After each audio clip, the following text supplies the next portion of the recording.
ഇത് വ്യാജമാണെന്ന് അറിഞ്ഞുകൊണ്ട് തന്നെയാണ് കെ ലതിക ഇത് പ്രചരിപ്പിച്ചത്.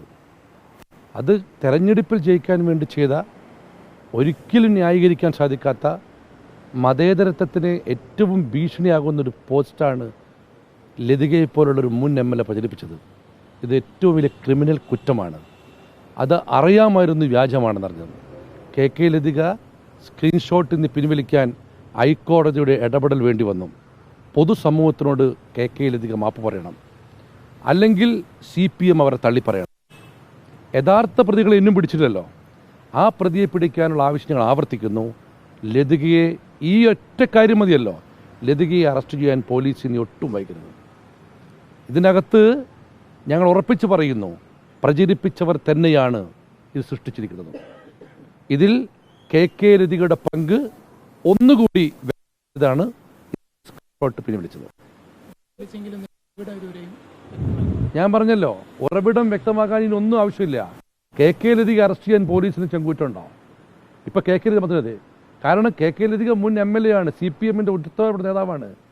അല്ലെങ്കിൽ അവരിപ്പോൾ പരസ്യമായി മാപ്പ് പറയട്ടെ, ഞാനത് വ്യാജമാണെന്ന് അറിയാതെയോ പ്രചരിപ്പിച്ചാണെന്ന് പറഞ്ഞില്ലല്ലോ. എത്ര വലിയ കുറ്റമാണ് ചെയ്തത്? മതസൗഹാർദ്ദത്തിൽ ജീവിക്കുന്ന ഒരു സമൂഹത്തിനെ മതത്തിൻ്റെ പേരിൽ തമ്മിലടിപ്പിക്കാൻ ശ്രമിച്ച ഒരു വലിയ ശ്രമത്തിൽ ഒരു മുൻ MLA കൂട്ടുതിരിക്കുന്നത്. അവർ ചെയ്തത് തെറ്റാന്ന് അവർക്ക് ബോധ്യപ്പെട്ടല്ലോ. ആ തെറ്റ് ബോധ്യപ്പെട്ടത് കൊണ്ടല്ലേ ഇപ്പം പിൻവലിച്ചത്. അത് അവരല്ലേ തീരുമാനത്. എവിടെ നിന്നാണ് കിട്ടിയത് പറയണമെങ്കിൽ ഒന്നുകിൽ അവർ പറയണം, അല്ലെങ്കിൽ പോലീസ് പറയിപ്പിക്കണം. ഇപ്പോഴും പോലീസ് ഒന്നും ചെയ്യുന്നില്ല. അത് ഞാൻ പറഞ്ഞല്ലോ, ഈ പ്രതികളെ നിയമത്തിൻ്റെയും പൊതുസമൂഹത്തിൻ്റെയും മുന്നിൽ കൊണ്ടുവരുന്നവരെ നിയമപരവും രാഷ്ട്രീയപരവും പോരാട്ടവും ഞങ്ങൾ മുന്നോട്ട് പോകും. CPM-ഓട് ചോദിക്കാനുള്ളത്, ലതികയുടെ നടപടിയെക്കുറിച്ച് CPM-ന്റെ അഭിപ്രായം എന്താ? അവരനുകൂലിക്കുന്നുണ്ടോ? ലതികയെ തള്ളിപ്പറാൻ അവർ തയ്യാറുണ്ടോ?